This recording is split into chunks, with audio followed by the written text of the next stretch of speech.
Ang mabigat na katahimikan sa loob ng malaking bahay ng Hacienda de la Victoria ay halos isang nilalang na may sariling buhay.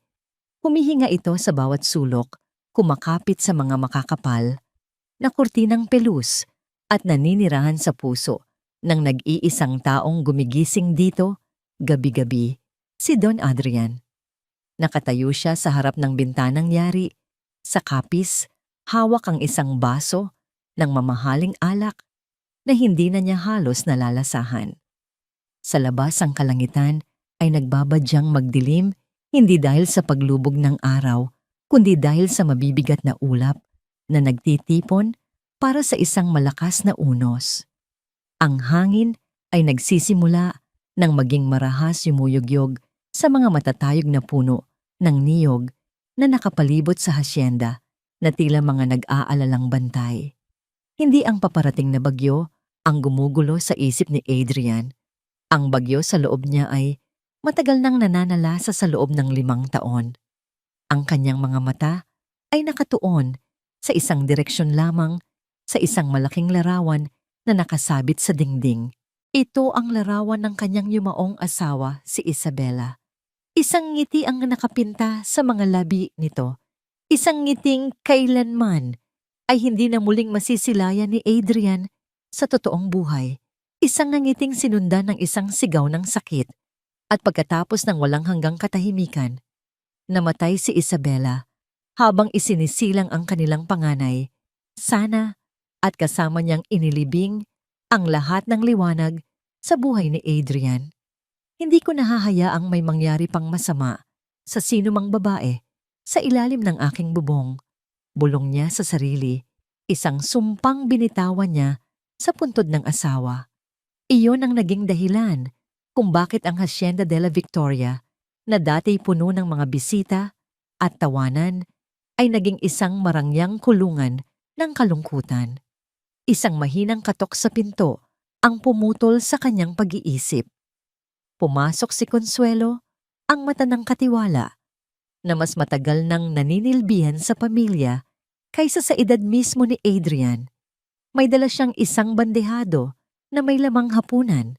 Ang kanyang mukha ay kasing istrikto ng kanyang damit, ang kanyang mga galaw ay laging tiyak at walang nasasayang. "Senyorito Adrian, narito na po ang inyong hapunan," sabi niya sa isang boses na magalang ngunit walang bahid ng anumang emosyon. Inilapag niya ang pagkain sa isang maliit na mesa. Malakas po ang ulan na paparating. Ipinasara ko na po ang lahat ng bintana sa ibaba. Tumango lamang si Adrian, hindi inaalis ang tingin sa larawan. Alam ni Consuelo ang ibig sabihin ng titig na yon. Siya ang saksi sa pagguho ng mundo ng kanyang alaga.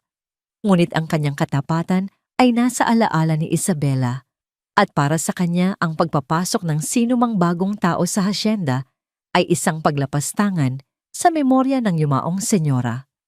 "Salamat, Consuelo. Maaari ka nang magpahinga," mahinang sabi ni Adrian. Yumuko ang matanda at tahimik na lumabas, isinasara ang pinto sa likuran niya. Naiwan muli si Adrian sa kanyang sariling mundo. At sa sandaling iyon, ang unang patak ng ulan ay tumama sa bubong. Sinundan ito ng isa pa at isa pa hanggang sa ang mahinang ambon ay naging isang marahas na pagbuhos na tila ba ibinubuhos ng langit ang lahat ng galit nito sa lupain ng Negros. Ang hangin ay humahagupit at isang malakas na dagundong ng kulog ang yumanig sa buong kabahayan, sinundan ng matalim na kidlat na panandali ang nagliwanag sa madilim na silid na lalong nagpatingkad sa kalungkutan sa mukha ni Adrian.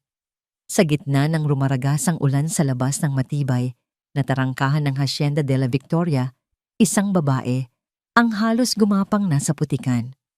Siya si Catherine, ang kanyang damit ay basang-basa at dumidikit sa kanyang payat na katawan. Nanginginig siya, hindi lang dahil sa lamig, kundi dahil sa mataas na lagnat na unti-unting lumalamon sa kanyang lakas. Hawak niya sa magkabilang kamay ang kanyang 2 anak.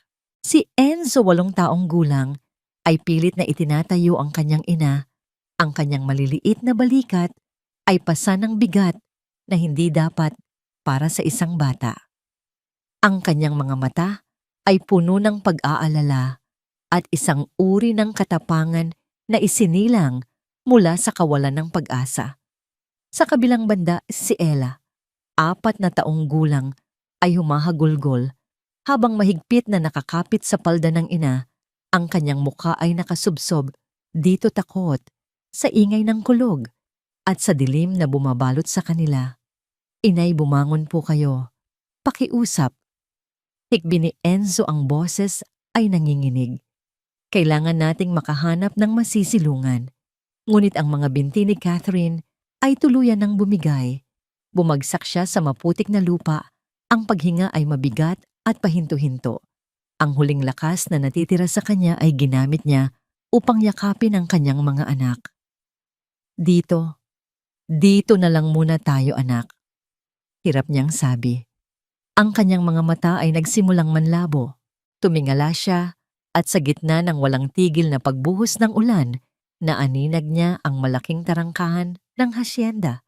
Isang simbolo ng yaman at kapangyarihan na tila milya-milya ang layo mula sa kanilang abang kalagayan. Para sa kanya iyon na ang huling pag-asa. Tulong. Bulong niya, ngunit ang kanyang tinig ay nilamon ng ugong ng hangin at ulan. Tulungan niyo kami. Sa loob ng bahay si Adrian ay napilitang bumaba. Ang isang bintana sa silong ay hindi na isara ng maayos at ang hangin ay marahas na nagbukas nito, hinahayaan ng ulan na pumasok. Habang isinasara niya ito, isang kakaibang liwanag mula sa rumaragasang sasakyan ng isang trabahador ang tumama sa direksyon ng tarangkahan. Sa isang saglit na yon, sa pagitan ng pagguhit ng kidlat, nakita niya sila. 3 anino na nakahandusay sa lupa, isang babae at 2 maliliit na bata. Noong una, inakala niyang naglalaro lamang ang kanyang isip. Ngunit isang trabahador na galing sa kabilang baryo, nakasakay sa kanyang bisikleta at basang-basa ang huminto at sumigaw sa mga gwardiya. May mga tao sa labas, isang babae hindi makatayo. Narinig ni Adrian ang sigaw. Ang kanyang unang reaksyon ay inis, isang abala, isang problema na hindi niya kailangan. Ngunit nang sumilip siyang muli at sa tulong ng isa pang kidlat, nakita niya ang anyo ng isang ina na niyayakap ang kanyang mga anak, isang imahe ng desperasyon na tumusok sa kanyang nagyayelong puso. Dali-dali siyang lumabas sa beranda, hindi alintana, ang hanging humahampas sa kanya. Sumunod si Consuelo, may dalang payong, ang mukha ay puno ng pag-aalala. Senyorito Adrian, bumalik po kayo sa loob. Magkakasakit kayo. Ngunit hindi siya nakinig. Ang kanyang mga mata ay nakatutok sa tarangkahan. Ang sumpa niya kay Isabela ay umaling-aungaw sa kanyang isipan. Hindi ko nahahayaang may mangyari pang masama sa sinumang babae sa ilalim ng aking bubong. Ngunit kasabay nito, isang mas matandang alaala, ang sumulpot ang huling habilin ng kanyang ama, isang simpleng magsasaka bago sila umasenso habang ito'y nakahiga sa higaan ng karamdaman. Anak, sabi ng matanda, ang boses ay mahina ngunit puno ng karunungan. Huwag mong hayaang tumigas ang iyong puso dahil lang sa mga pagsubok ng buhay. Ang tunay na yaman ay hindi nasusukat sa dami ng iyong ani, kundi sa dami ng taong tinulungan mo. Nakita niya ang sarili na nag-aagawan sa pagitan ng 2 pangako. Ang isa ay isinilang mula sa sakit at pagkawala, at ang isa naman ay mula sa pagmamahal at habag. Mga palaboy lamang po sila, senyorito, sabi ni Consuelo, sinusubukang hilahin siya pabalik. Magdadala lang sila ng gulo. Hindi natin alam kung anong klaseng tao sila. Tumingin si Adrian sa matandang katiwala at pagkatapos ay ibinalik ang tingin sa tarangkahan. Nakita niya ang maliit na katawan ni Ella na nanginginig sa yakap ng ina. Nakita niya ang pagtayo ni Enzo na tila sinusubukang protektahan ang kanyang pamilya mula sa buong mundo. At sa katauhan ni Catherine, kahit sa dilim at layo, nakita niya hindi lamang ang isang babae. Nakita niya ang anino ni Isabela, isang ina na handang ibigay ang lahat para sa kanyang anak. Ang pagkakaiba lang si Catherine ay buhay pa at nangangailangan ng tulong. Ang pag-aalinlangan sa kanyang mukha ay napalitan ng isang biglaang desisyon. Isang desisyon na nagmula sa isang sulok ng kanyang puso na akala niya ay matagal nang namatay. Humarap siya sa gwardiya na nakasilong malapit sa gate. Ang kanyang boses ay malakas at malinaw, mas matunog pa kaysa sa kulog na kasunod nito. Buksan ang tarangkahan, utos niya. Nagkatinginan ang mga gwardiya at si Consuelo nagulat sa biglaang utos. Iyon ang unang pagkakataon sa loob ng 5 taon na nagpapasok si Don Adrian ng isang estranghero, lalo na sa ganitong kalagayan. Ang kanyang utos ay hindi lamang isang simpleng salita. Ito ay isang pagbasag sa sumpang matagal na niyang pinanghahawakan. Pero senyorito, pagtutol ni Consuelo, sinabi kong buksan. Sigaw ni Adrian, ang kanyang boses ay may bigat ng awtoridad na matagal nang hindi naririnig sa hasyenda. Walang nagawa ang mga gwardiya kundi sumunod. Sa gitna ng malakas na ulan, ang malaki at mabigat na tarangkahan ng Hacienda de la Victoria ay dahan-dahang bumukas. Ang kalawangin nitong tunog ay tila isang ungol ng pag-amin sa pagkatalo. Para kay Adrian, ang pagbukas ng tarangkahan ay hindi lamang pagpapatuloy sa isang pamilyang giniginaw. Ito ay ang pagpapapasok sa isang posibleng bagong sakit o marahil isang hindi inaasahang pag-asa. Ang unang nagmulat sa kamalayan ni Catherine ay hindi liwanag kundi ang kakaibang pakiramdam ng lambot. Ang kanyang likod ay nakalatag sa isang malambot na kutsyon, ang kanyang ulo ay nakasandal sa isang unan na amoy malinis na tela at matagal na panahon. Dahan-dahan niyang iminulat ang mga mata. Ang una niyang nakita ay isang kisaming yari sa matigas na kahoy, madilim at mataas. Biglang bumalik sa kanya ang lahat, ang rumaragasang ulan, ang putik, ang nanginginig na katawan ng kanyang mga anak, at ang nakakasilaw na liwanag bago siya tuluyang nawalan ng malay. Isang biglaang takot ang gumapang sa kanyang dibdib. Saan siya naroroon? Nasaan ang kanyang mga anak? Napabalikwas siya ng bangon, ngunit isang matinding hilo ang biglang umatake sa kanya. Napahawak siya sa kanyang ulo. Inay! Isang maliit na boses ang tumawag sa kanya. Doon sa paanan ng kama, nakita niya si Enzo. Nakaupo ito sa isang silyang kahoy. Ang mga braso ay nakahalukip-kip. Ang kanyang mukha ay seryoso. Sa tabi niya, sa isang maliit na banig sa sahig, mahimbing na natutulog si Ella. Yakap-yakap ang isang piraso ng basahan na tila ito ang pinakamahalagang bagay sa mundo. Anak? Halos pabulong na sabi ni Catherine, ang lalamunan ay tuyo. Nasaan tayo? Sa malaking bahay po. Sagot ni Enzo, ang kanyang mga mata ay hindi inaalis sa pinto, tila isang sundalong nagbabantay. Pinatuloy tayo ng may-ari. Binigyan nila tayo ng gamot at pagkain kagabi. Sinubukan ni Catherine na alalahanin, ngunit ang mga pangyayari ay malabo. Naalala niya ang isang matangkad na anino, isang malakas na boses na nag-uutos at ang pakiramdam na binuhat siya. Lumibot ang kanyang paningin sa silid. Ito ay simple ngunit malinis. Ang mga kasangkapan ay lumang ngunit matibay. May isang bintanang nakasarado na may rehas na bakal. Pakiramdam niya ay nasa isang ligtas na lugar siya, ngunit kasabay nito, pakiramdam niya ay isang preso. Sa sumunod na 2 araw, ang kanilang mundo ay naging ang 4 na sulok lamang ng silid na yon. Isang katulong na dalagita ang naghahatid ng kanilang pagkain, mainit na sabaw kanin at malambot na karne 3 beses sa isang araw. Hindi ito nagsasalita, inilalapag lamang ang bandehado, yumuyuko at umaalis. Ang katawan ni Catherine ay unti-unting nanumbalik ang lakas. Ang lagnat ay nawala, pinalitan ng isang pagod na hindi kayang pawiin ng tulog. Ito ay pagod ng kaluluwa. Si Enzo ay nanatiling kanyang bantay, habang si Ella ay nagsimulang magpakita ng kaunting sigla naglalaro ng tahimik sa sahig. Ngunit sa tuwing may maririnig silang yabag sa labas, agad itong tatakbo, pabalik sa kanyang ina. Sa ikatlong araw, hindi na natiis ni Catherine ang pananatili sa loob. Dahan-dahan siyang tumayo. "Saan po kayo pupunta, inay?" Tanong ni Enzo agad na naging alerto. "Kailangan kong magpasalamat," sabi ni Catherine.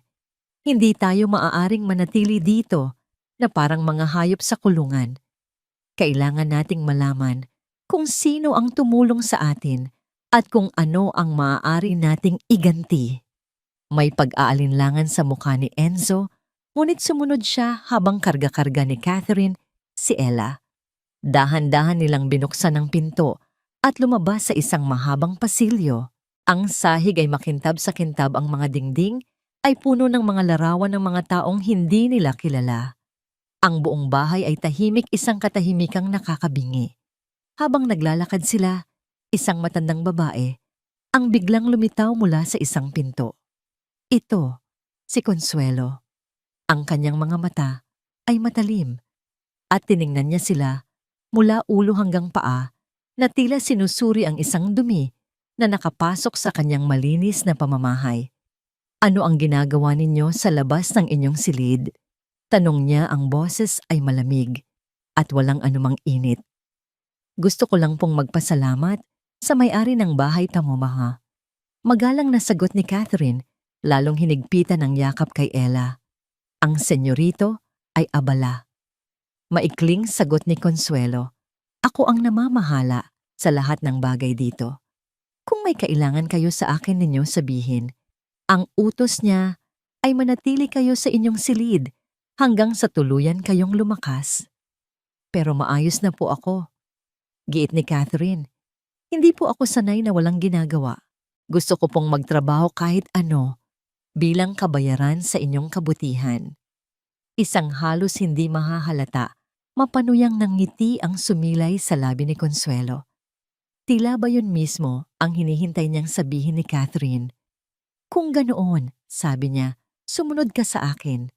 Dinala sila ni Consuelo sa likod bahay sa isang hardin na dating maganda, ngunit ngayon ay napabayaan na. Ang mga rosas ay nalalanta at ang mga damo ay matataas. Ang hardin na ito ay ang paborito ng yumaong Senyora Isabela. Paliwanag ni Consuelo, ang bawat salita ay may diin. Mula nang siya'y pumanaw, hinayaan na lang itong masira. Kung nais mo talagang magtrabaho, linisin mo ito. Bubunutin mo ang lahat ng damo. Gamit lamang ang iyong mga kamay. Ayaw ng senyora na ginagamitan ng anumang kasangkapan ang kanyang mga halaman. Napatingin si Catherine sa lawak ng hardin. Isa itong mabigat na trabaho, lalo na para sa isang taong kagagaling lang sa sakit. Ngunit nakita niya ang hamon sa mga mata ni Consuelo. Ito ay isang pagsubok, isang paraan para ipamukha sa kanya na hindi siya kabilang doon. Tumango siya. "Gagawin ko po." Habang nagtatrabaho si Catherine, sa ilalim ng init ng araw, ang kanyang pawis ay tumutulo sa tuyong lupa. Si Consuelo ay nakatayo sa malayo, nanonood mula sa bintana ng kusina. Si Adrian naman ay nanatili sa kanyang opisina, pilit na ibinabaon ang sarili sa mga papeles ng hasyenda. Ang mga utos niya ay ipinapadaan niya kay Consuelo. Bigyan sila ng malinis na damit. Tiyaking may sapat silang pagkain. Hindi niya magawang harapin ang pamilyang pinatuloy niya. Para sa kanya, sila ay isang paalala ng isang pangakong sinira at isang panganib na ayaw na niyang harapin. Habang abala sa pagbunot ng mga damo, narinig ni Catherine ang isang mahinang tunog. Napalingon siya at nakita si Adrian na naglalakad sa di kalayuan patungo sa mga kwadra. Ito ang unang pagkakataon na nakita niya ito ng malinaw sa liwanag ng araw. Isang lalaking may malapad na balikat, ngunit tila may pasan-pasang bigat. Ang kanyang mukha ay gwapo sana, ngunit nababalot ng isang permanenteng anino ng kalungkutan. Nag-iwas agad siya ng tingin, ngunit huli na. Napansin siya ni Adrian. Huminto ito sa paglalakad. Ang kanyang mga mata ay unang napako kay Catherine na nakaluhod sa lupa. Ang mukha ay namumula dahil sa init. Pagkatapos ang kanyang tingin ay lumipat kay Consuelo na noon ay kalalabas lang ng kusina. Isang matinding katahimikan ang namagitan sa kanila. Hindi kailangang magsalita ni Adrian. Ang pagkunot ng kanyang noo at ang pag-igting ng kanyang panga ay sapat na. Lumakad siya palapit, ang bawat hakbang ay mabigat. Consuelo. Sabi niya, ang boses ay mahinahon, ngunit may bigat na tila isang bato. Ano ang ibig sabihin nito? Nagmakaawa po siyang magtrabaho, senyorito. Sagot ng matanda, hindi nagpapakita ng anumang emosyon. Ito ang kanyang pinili. Hindi pinansin ni Adrian ang paliwanag. Tumingin siya kay Catherine. Sa isang saglit ang kanilang mga mata ay nagtagpo. Nakita ni Catherine sa mga mata nito ang isang bagay na hindi niya inaasahan, pag-aalala. Pumasok ka na sa loob. Utos ni Adrian kay Catherine, ang boses ay mas malumanay na ngayon. Magpahinga ka. Hindi ka pa lubusang magaling. Tumayo si Catherine, ang kanyang mga binti ay nanginginig. Hindi niya alam kung ano ang sasabihin. Tumango na lamang siya, tinawag sina Enzo at Ella at mabilis na pumasok sa loob ng bahay. Naiwan sina Adrian at Consuelo sa hardin. Nang makapasok sa kusina upang uminom ng tubig, narinig ni Catherine ang kanilang mga boses mula sa labas. Hindi niya sinasadyang makinig, ngunit ang mga salita ay tila may sariling pakpak na lumipad patungo sa kanya. Hindi ko siya pinatuloy dito para pahirapan mo, Consuelo, maring sabi ni Adrian. At hindi ko hahayaang saktan kanya, Senyorito Adrian. Ganti naman ni Consuelo, ang boses ay puno ng isang emosyon na ngayon lang narinig ni Catherine, isang desperadong pagprotekta. Hindi niyo ba nakikita ang babaeng iyan at ang kanyang mga anak ay magdadala lamang ng panganib? Ang pagiging mabuti ng inyong puso, iyan din ang nagpahamak kay Senyora Isabella.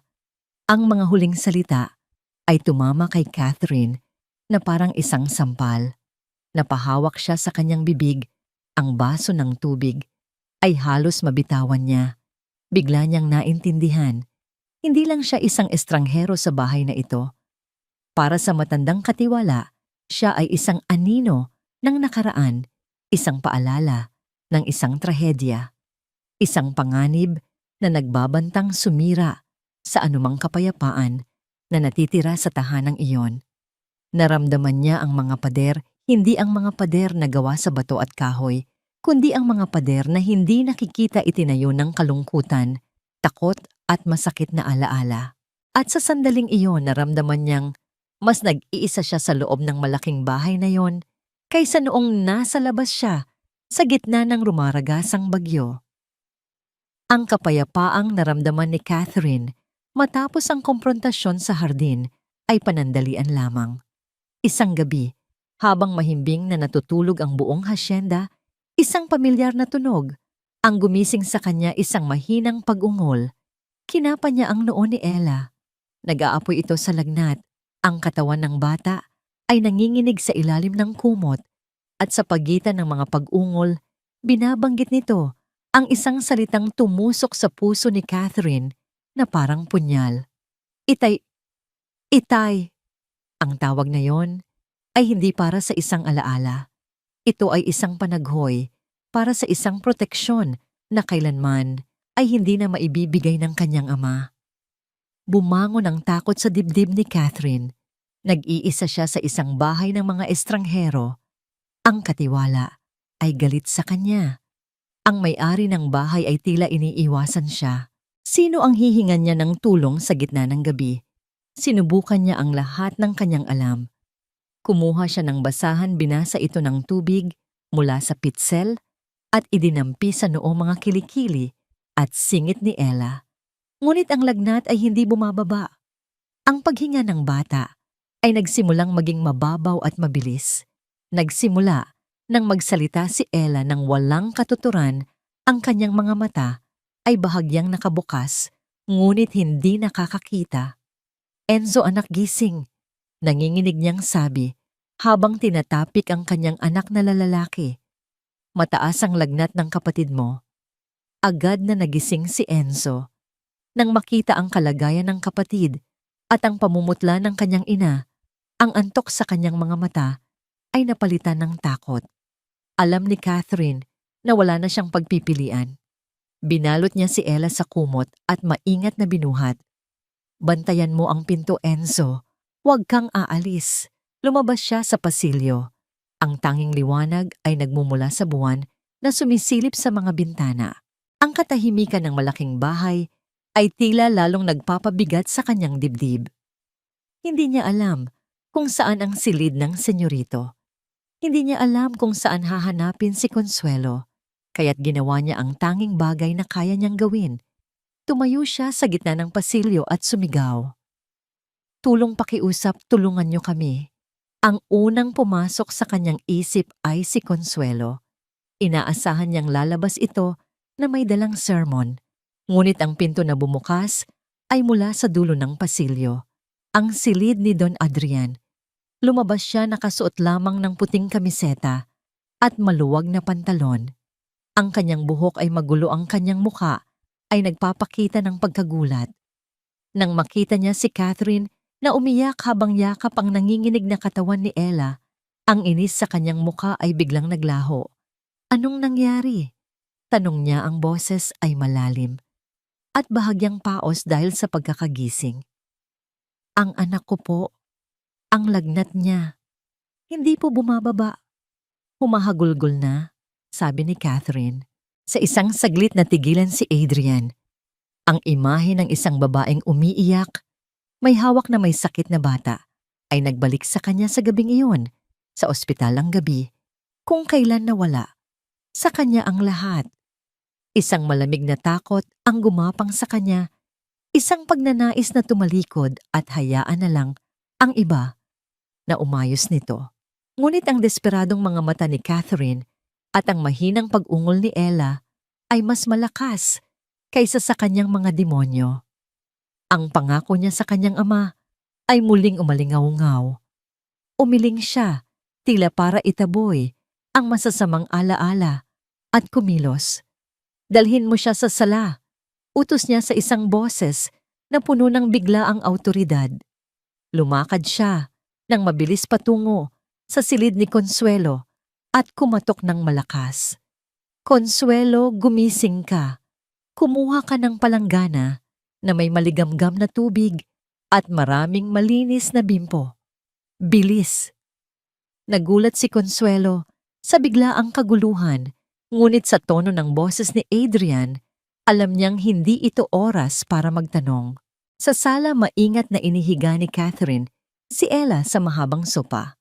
Dumating si Adrian, may dalang bote ng alkohol at isang maliit na pamaypay. Umupo siya sa sahig sa tabi ng sopa at nagsimulang basain ang bimpo sa tubig na dinala ni Consuelo. Siya mismo ang nagpunas sa mga braso at binti ng bata. Patuloy mo lang yan, sabi niya kay Catherine, iniabot ang bimpo. Huwag mong titigilan. Buong magdamag, hindi sila umalis sa tabi ni Ella. Tahimik silang nagtrabaho ng magkasama. Si Adrian ang nagbibigay ng mga tagubilin sa isang mahinahon, ngunit tiyak na paraan. Si Catherine, ang sumusunod ang kanyang mga kamay, ay nanginginig pa rin, ngunit puno ng determinasyon. Si Consuelo ay nanatili sa isang sulok, nagmamasid, ang kanyang mukha ay isang halo ng pag-aalala at pagtataka. Si Enzo ay nakatayo sa may pintuan ng sala, isang tahimik na anino. Pinanood niya ang lalaking kinasusuklaman niya noong una. Nakita niya kung paano nito hawakan ang kapatid niya nang may pag-iingat. Nakita niya ang pag-aalala sa mukha nito sa tuwing mas lalong hihirapan sa paghinga si Ella. At sa pagmamasid na yon, ang pader ng galit sa puso ng bata ay nagsimulang magkaroon ng mga bitak. Nang mag-uumaga, na dahan-dahang bumaba ang lagnat. Ang mabilis na paghinga ni Ella ay naging kalmado. Ang panginginig ay nawala. Sa wakas, nakatulog siya ng mahimbing. Isang buntong hininga ng ginhawa ang pinakawalan ni Catherine na sinundan ng mga luhang hindi na niya napigilan. Napaupo siya sa sahig, ang lakas ay tuluyan ng nawala. Salamat po, bulong niya sa pagitan ng mga hikbi. Utang ko po sa inyo ang buhay ng anak ko. Tumingin si Adrian sa kanya. Ang pagod ay bakas sa kanyang mukha. Ngunit sa unang pagkakataon, may ibang emosyon sa kanyang mga mata, bukod sa kalungkutan.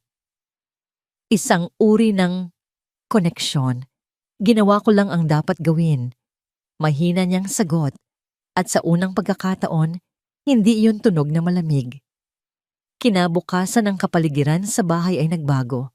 Si Consuelo ay hindi na kasing sungit bagamat nanatili pa rin siyang may distansya.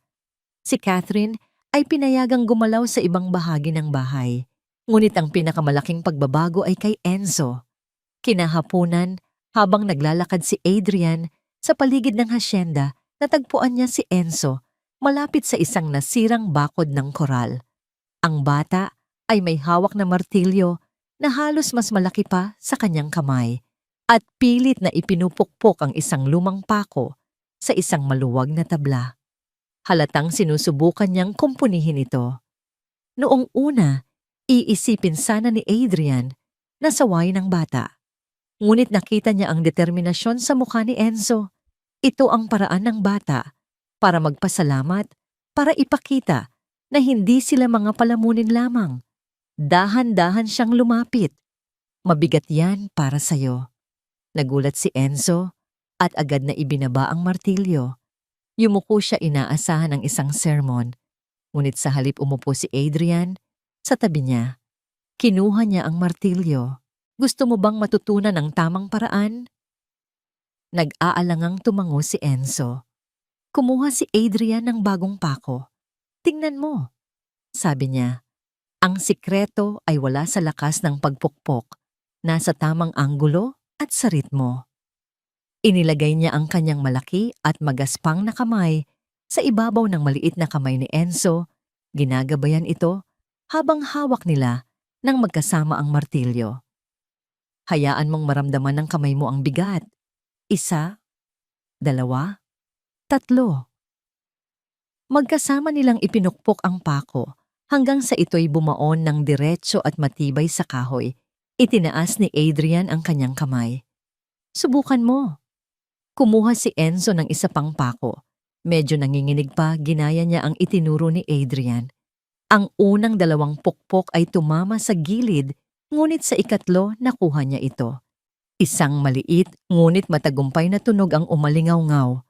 Tumingala siya kay Adrian, ang kanyang mga mata ay nagliliwanag sa isang bagay na hindi pa nakikita ni Adrian mula sa bata paghanga. Isang maliit, halos hindi mahahalata na ngiti ang sumilay sa mga labi ni Adrian. Ito ang unang totoong nangiti na lumabas sa kanyang mukha sa loob ng maraming taon. Isang nangiting nagmula hindi sa kasiyahan, kundi sa isang bagong tuklas na layunin. Habang nakaupo silang dalawa roon, sa ilalim ng papalubog na araw, isang pakiramdam ng panandaliang kapayapaan ang bumalot sa hasyenda. Ngunit sa di kalayuan sa isang burol na natatanaw ang buong lupain, isang anino ang lumitaw. Isang lalaking nakasakay sa isang matipunong kabayo, ang kanyang tindig ay mayabang at mapagmataas. Hindi niya kailangang lumapit. Ang kanyang presensya lamang ay sapat na para magdala ng isang malamig na hangin. Itinaas niya ang kanyang tingin at pinagmasdan ng bahay, isang mapanuyang ngiti. Ang dahan-dahang gumuhit sa kanyang mga labi. Naramdaman ni Adrian ang mga matang nakatitig sa kanila. Tumingala siya at ang kanyang dugo ay biglang kumulo. Ang panandaliang kapayapaan ay biglang naglaho na parang bula. Kilala niya ang lalaking iyon.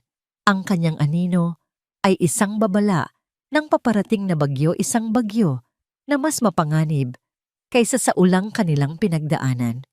Si Don Douglas, at alam ni Adrian sa kaibuturan ng kanyang puso na hindi nagkataon lamang ang pagdating nito.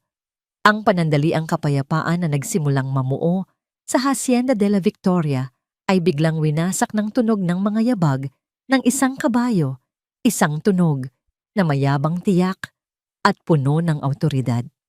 Hindi ito ang mabagal at pagod na lakad ng mga kabayong pangtrabaho. Ito ay ang lakad ng isang kabayong sinanay para sa kapangyarihan. Nasa labas si Adrian, ipinapakita kay Enzo kung paano patalasin ang isang lumang itak habang si Catherine naman ay nakaupo sa isang bangko sa di kalayuan. Pinapanood sila habang tinutupi ang mga damit na nilabhan. Si Ella ay abala sa paglalaro sa kanyang paanan. Isang halos perpektong larawan ng isang pamilya. Huminto ang kabayo ilang metro mula sa kanila. Bumaba ang sakay nito na tila pag-aari niya ang lupang tinatapakan. Si Don Douglas. Nakasuot ito ng puting-puting damit, ang kanyang mamahaling leather na bota ay kumikinang sa ilalim ng araw at isang ngiti ang nakapaskil sa kanyang mga labi. Isang ngiting hindi umaabot sa kanyang malamig at mapanuring mga mata. Agad na tumigas ang ekspresyon ni Adrian. Dahan-dahan siyang tumayo, inilagay ang sarili sa pagitan ni Don Douglas at ng mag-iina. Adrian, amigo. Bati ni Douglas, ang boses ay malambing ngunit may bahid ng lason. Magandang araw. Hindi ko akalain na dito ko pala matatagpuan ang hinahanap ko. Ang kanyang mga mata ay lumipat mula kay Adrian at dumapo kay Catherine. Sa isang iglap, ang lahat ng kulay ay nawala sa mukha ni Catherine. Agad niyang niyakap si Ella, habang si Enzo ay mabilis na tumakbo sa kanyang likuran. Ang maliit na katawan ay nanginginig, ngunit ang mga matay matapang na nakatitig sa bagong dating. Douglas. Malamig na tugon ni Adrian. Ano ang sadya mo sa aking pamamahay? Isang simpleng bagay lang, Adrian, sabi ni Douglas. Habang dahan-dahang lumalakad palapit, ang bawat hakbang ay tila isang paghamon. Naparito ako para singilin ang isang utang. O mas tamang sabihin, para kunin ang pag-aari ko. Ang kanyang tingin ay hindi natitinag. Mula kay Catherine, tinitingnan ito na parang isang bagay, hindi isang tao. Wala kang pag-aari dito, mariing sabi ni Adrian. Isang mapanuyang tawa ang kumawala kay Douglas. Mula sa bulsa ng kanyang Amerikana, inilabas niya ang isang papel na luma at lukot. Iwinagayway niya ito sa hangin. Ito, sabi niya, ang katibayan, isang kasunduan na nilagdaan ng yumaong asawa ng babaeng yan at siya mismo bilang garantiya. Isang malaking halaga ng pera na hiniram niya sa akin para sa gamot at libing. Ang huling salita ay binigkas niya ng may diin para ipamukha ang kaawa-awang sitwasyon ni Catherine. Pera na hindi na niya nabayaran. Patuloy ni Douglas, ang kanyang boses ay nagiging mas matigas. At ayon sa batas ng utang na loob at ng papel na ito, ang lahat ng kanyang pag-aari ay mapupunta sa akin bilang kabayaran. At dahil wala na siyang anumang bagay, siya na mismo ang kabayaran. Ang mga salita ay tumama na parang latigo. Naramdaman ni Catherine na parang hinihigop ng lupa ang kanyang mga paa. Ang kahihiyan ay mas masakit pa kaysa sa gutom na naranasan niya. Hindi, bulong ni Catherine. Bayad na yan. Pinagtrabahuhan ko. Pinagtrabahuhan, putol ni Douglas, tumatawa. Ang ilang buwang pagsisilbi mo sa aking hasyenda ay kulang pa para sa interes, Catherine. Ngayon, sumama ka na sa akin ng maayos.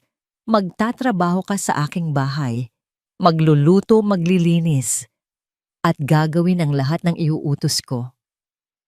Idinugtong niya ang kanyang mga mata ay puno ng kahalayan hanggang sa mabayaran mo ang bawat sentimo. Ang banta ay malinaw. Hindi lang siya gagawing alipin kundi personal na laruan. Lumapit si Douglas, iniabot ang kanyang kamay upang hawakan ang braso ni Catherine. Halika na. Ngunit bago pa man dumapo ang kanyang mga daliri, sa balat ni Catherine isang anino ang humarang sa kanya.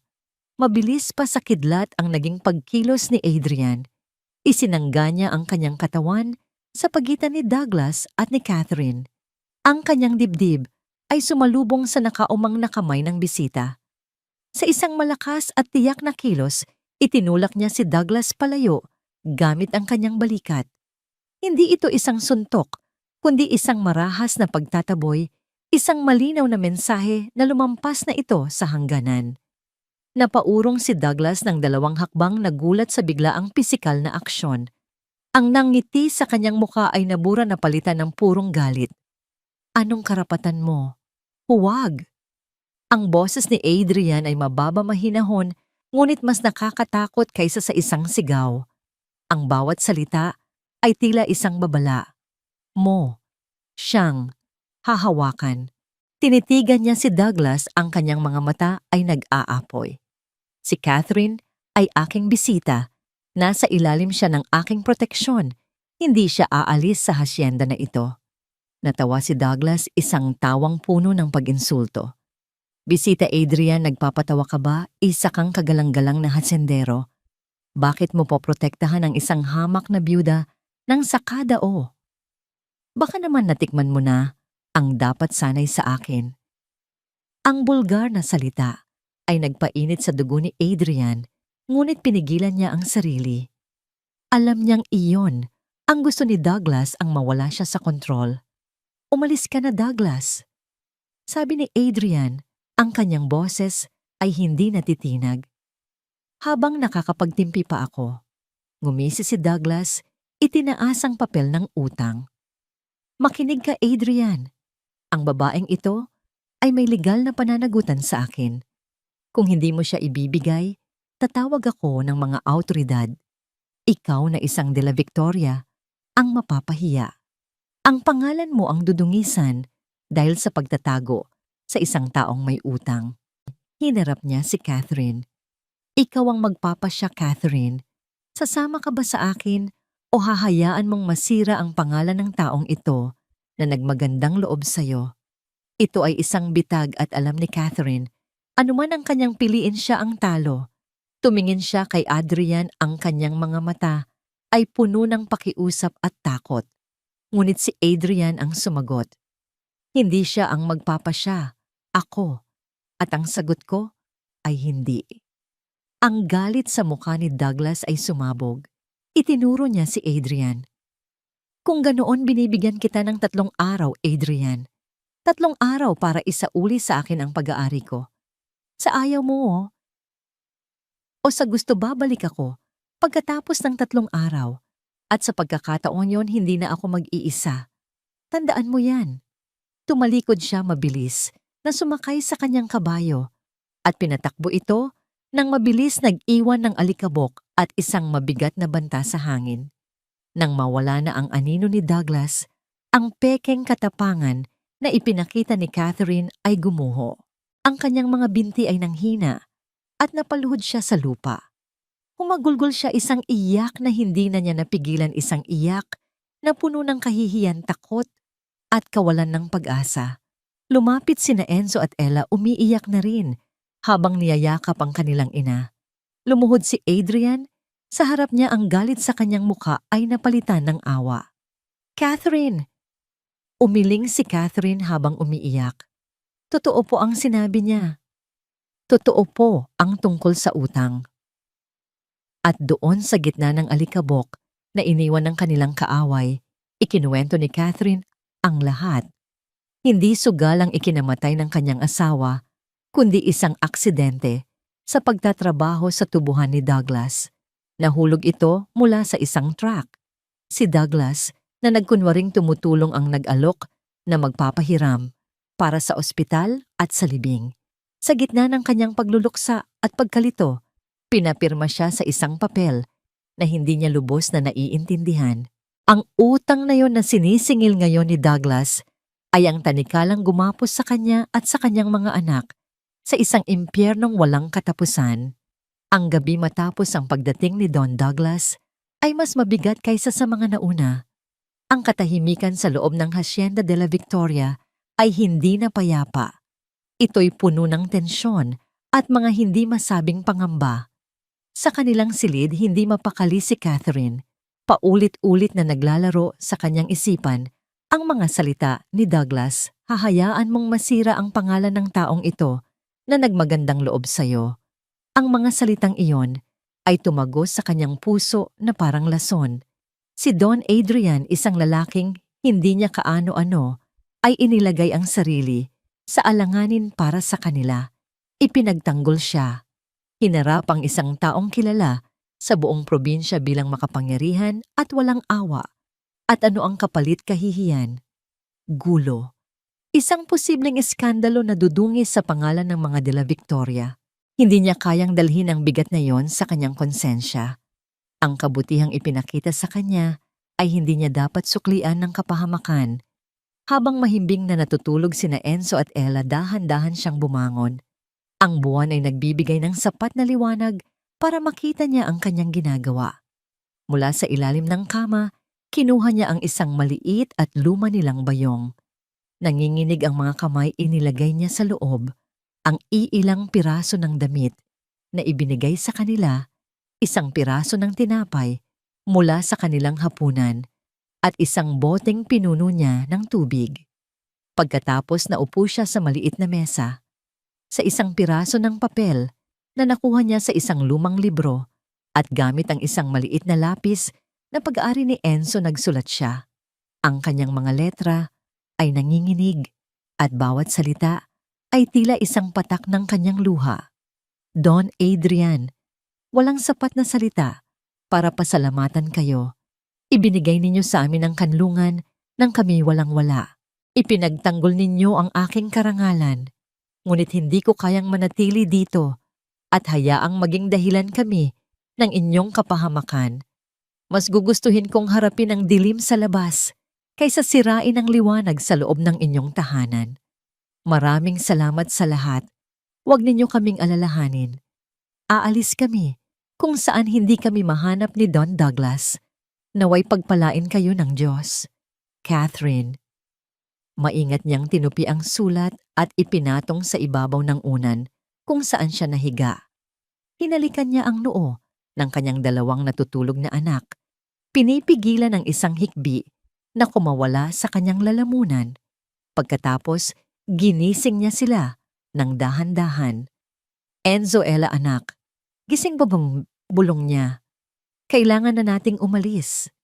Nagising si Enzo, ang mga matay, inaantok pa, ngunit agad na naging alerto nang makita ang bayong at ang determinasyon sa mukha ng ina. Pero inay, saan po tayo pupunta gabi na? At umuulan na naman po ng mahina. Huwag kang maingay anak. Pakiusap ni Catherine, ang boses ay halos hangin na lamang. Basta't sumunod ka lang sa akin. Kailangan nating gawin ito para sa kabutihan ng lahat. Hawak sa isang kamay ang bayong at sa kabila naman ay ang kamay ni Ella dahan. Dahan niyang binuksan ang pinto. Bawat kaluskos ng sahig ay tila isang sigaw sa katahimikan ng gabi. Maingat silang naglakad sa madilim na pasilyo, mga aninong gumagalaw sa ilalim ng liwanag ng buwan na tumatagos sa matataas na bintana. Ang kanilang patutunguhan ay ang pinto sa kusina, ang daan palabas sa hardin na mas maliit ang posibilidad na may nagbabantay. Nakarating sila sa pinto ng kusina. Tagumpay. Isang hakbang na lang at malalaya na sila sa pagiging pabigat. Kahit na ang kapalit ay ang pagbabalik sa kawalan ng katiyakan, dahan-dahan niyang inikot ang seradura. Hindi ito nakalak. Isang buntong hininga ng ginhawa ang kanyang pinakawalan. Ngunit nang itulak niya ang pinto para bumukas, hindi ito gumalaw. May nakaharang. At mula sa kadiliman ng beranda sa labas, isang anino ang lumitaw tinatakpan ng liwanag ng buwan. Isang matangkad na anino na nakatayo roon, tahimik na naghihintay. Napaurong si Catherine sa takot hila-hila ang kanyang mga anak. Saan ka pupunta, Catherine? Ang boses ay hindi galit. Hindi nanunumbat. Ito ay kalmado, ngunit may bigat na tila isang bundok. Ang boses ni Don Adrian. Nakatayo siya roon, ang mga braso ay nakahalukip-kip. Ang kanyang mukha ay hindi mabasa sa dilim Ngunit sapat na ang kanyang presensya para pigilan ang anumang pagtatangka. Don Adrian, nautal na sabi ni Catherine, ang kanyang plano ay gumuho sa isang iglap. Paano niyo nalaman? Alam ko dahil iyan din sana ang gagawin ko kung ako ang nasa kalagayan mo. Simpleng sagot niya. Ang tumakas kaysa maging dahilan ng kapahamakan ng iba. Lumapit siya ng isang hakbang, ngunit nagkakamali ka. Kailangan po naming umalis. Giit ni Catherine, ang mga luha ay nagsisimula na namang mamuo sa kanyang mga mata. Hindi ko po kayang isipin na mapapahamak kayo dahil sa amin. Si Don Douglas, isa siyang masamang tao, sisirain niya kayo. Tiningnan ni Adrian ang mga bata na nagtatago sa likod ng kanilang ina. Pagkatapos ay tiningnan niya si Catherine ng diretso sa mata.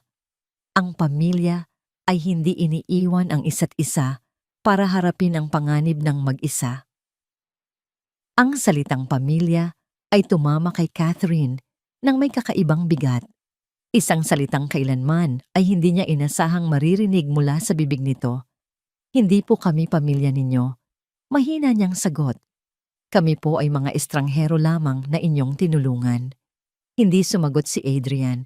Sa halip nilampasan niya sila at pumasok sa loob ng bahay. Nagtaka si Catherine ngunit hindi siya gumalaw. Makalipas ang ilang sandali, bumalik si Adrian.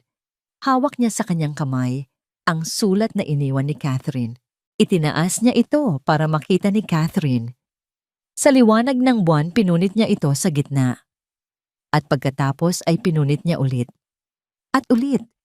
Hanggang sa ang mga piraso ng papel ay naging maliliit na confetti na dahan-dahang nahulog sa makintab na sahig. Wala nang aalis. Mariin niyang sabi. Ang bawat salita ay isang pangako. Ang problema mo ay problema ko na rin.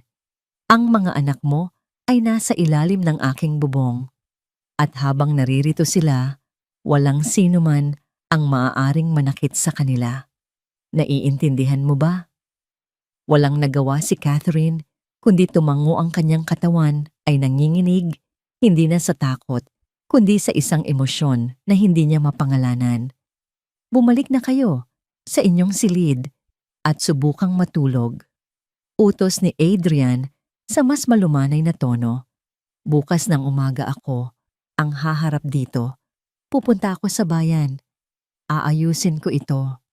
Pinangunahan niya sila pabalik sa kanilang silid. Bago isara ang pinto, hinarap niya si Catherine. Magtiwala ka sa akin. Nang sumunod na umaga, kasabay ng pagsikat ng araw ang tunog ng mga yabag ng kabayo ay muling narinig. Ngunit sa pagkakataong ito, ito'y nagmumula sa loob ng hasyenda. Si Don Adrian, nakabihis ng pormal ay sumakay sa kanyang pinakamakisig na kabayo. Ang kanyang mukha ay seryoso at puno ng determinasyon.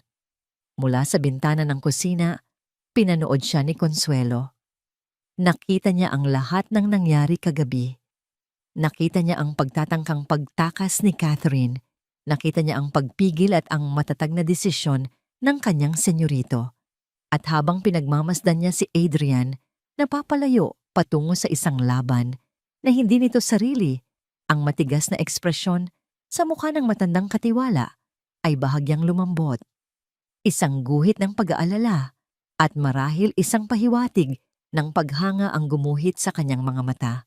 Ang bayan ng La Castellana ay abala na nang dumating si Don Adrian. Ang mga kalesa at iilang sasakyan ay naghahalo sa makipot na kalsada. Ang amoy ng sariwang tinapay mula sa panaderya at ang ingay ng mga nagtitinda sa palengke ay bumabalot sa hangin. Ngunit hindi napansin ni Adrian ang lahat ng ito. Ang kanyang isip ay nakatuon sa iisang bagay. Diretso siya sa maliit na opisina ni Attorney Salvador, isang matandang abogado na matagal nang pinagkakatiwalaan ng pamilya de la Victoria. Si Attorney Salvador ay isang lalaking payat, may makapal na salamin at napapalibutan ng mga bundok ng libro at papel. Ngunit sa likod ng kanyang hitsura, taglay niya ang isa sa pinakamatatalas na isipan sa batas sa buong Negros. Adrian Iho, Napadalaw ka. Bati ng abogado inaayos ang kanyang salamin. Bihira kang bumaba ng hasyenda. Ano't may mabigat ka yatang daladala. Walang paligoy-ligoy na inilatag ni Adrian ang papel ng utang sa mesa ng abogado at ikinuwento ang buong pangyayari. Habang nagsasalita siya, maingat na pinag-aaralan ni Attorney Salvador ang dokumento. Tinitingnan niya ito, laban sa liwanag, kinikilatis ang bawat letra, ang pirma at ang selyo. Nang matapos magsalita si Adrian, huminga ng malalim ang abogado at sumandal sa kanyang silya. Isang gawaing napakatuso. Bulong ni Attorney Salvador umiiling. Ibig sabihin legally ito, ma'am? Tanong ni Adrian, ang kanyang puso ay nagsimulang kumabog ng mabilis. Malayo sa katotohanan, sagot ng abogado. Legal itong tingnan sa unang sulyap, ngunit isa itong panloloko. Una, ang selyo ng notaryo na ginamit dito ay peke. Kilala ko ang pirma ni Juez Robles at hindi ganito. Pangalawa at pinakamahalaga, may batas na nagpoprotekta sa mga byuda sa ganitong sitwasyon. Hindi maaring basta-basta gawing garantiya ang isang tao para sa utang ng yumaong asawa nang walang tamang proseso sa korte. Isa itong bitag, Adrian. Walang halaga ang papel na ito sa mata ng batas. Isang malaking bigat ang nabunot sa dibdib ni Adrian. Gumaan ang kanyang pakiramdam. Kung ganoon, wala siyang habol sa amin. Sa legal na paraan, wala, sabi ng abogado. Ngunit biglang naging seryoso ang kanyang mukha. Pero alam natin pareho na si Douglas ay hindi gumagalaw sa legal na paraan lamang. Malakas ang kanyang impluwensya. Marami siyang koneksyon. Ang papel na ito ay hindi niya gagamitin sa korte. Gagamitin niya ito para sa pananakot, para sa kahihiyan. Iingatan mo ang babaeng iyan, iho. Dahil kapag nalaman ni Douglas na wala siyang kapangyarihan, ang susunod niyang hakbang ay hindi na magiging ayon sa anumang batas. Nagpasalamat si Adrian at tumayo para umalis. Ang kanyang isip ay medyo mas payapa na. Ngunit ang babala ng abogado ay nanatili sa kanyang isipan. Paglabas niya sa opisina, isang pakiramdam na pinagmamasdan siya ang biglang sumakop sa kanya. At doon sa gitna ng plaza sa harap ng simbahan, nakita niya sila. Si Don Douglas kasama ang dalawa sa kanyang pinakamalalaking tauhan ay naghihintay. Sila'y nakatayo na tila mga buwitreng nag-aabang sa kanilang biktima. Adrian. Sigaw ni Douglas, ang boses ay malakas para marinig ng lahat ng tao sa paligid. Ang mga naglalakad ay huminto. Ang mga nagtitinda ay sumilip mula sa kanilang mga pwesto. Nagbago na ba ang isip mo? Isasauli mo na ba ang aking pag-aari? Lumakad si Adrian. Palapit, ang kanyang mukha ay kalmado. Wala akong isasauli sa iyo, Douglas, dahil wala kang pag-aari sa aking hasyenda. Ang papel mo ay isang malaking kasinungalingan. Isang mapanganib na kislap ang dumaan sa mga mata ni Douglas. Alam niyang nalaman na ni Adrian ang katotohanan. Ngunit sa halip na umatras, mas lalo siyang naging agresibo. Ito na ang pagkakataon niyang gumamit ng kahihiyan, kasinungalingan. Umalingaw-ngaw niyang sabi para lalong makuha ang atensyon ng mga usisero. Ang sabihin mo, Adrian, nabulag ka na ng babaeng iyon. Isang bayarang babae na ginagamit ang kanyang katawan para makakuha ng proteksyon. Ilang gabi na ba siyang natutulog sa kama mo kapalit ng iyong pagtatanggol? Ang mga salita ay bulgar at direkta. Isang kolektibong singhap ang narinig mula sa mga tao sa paligid. Ang mga bulungan ay nagsimula. Ang pangalan ng De La Victoria ay dinudungisan sa gitna ng plaza. Nag-igting ang panga ni Adrian. Ang kanyang mga kamao ay kumuyom sa kanyang tagiliran. Isang hakbang na lang at sasapakin na niya si Douglas.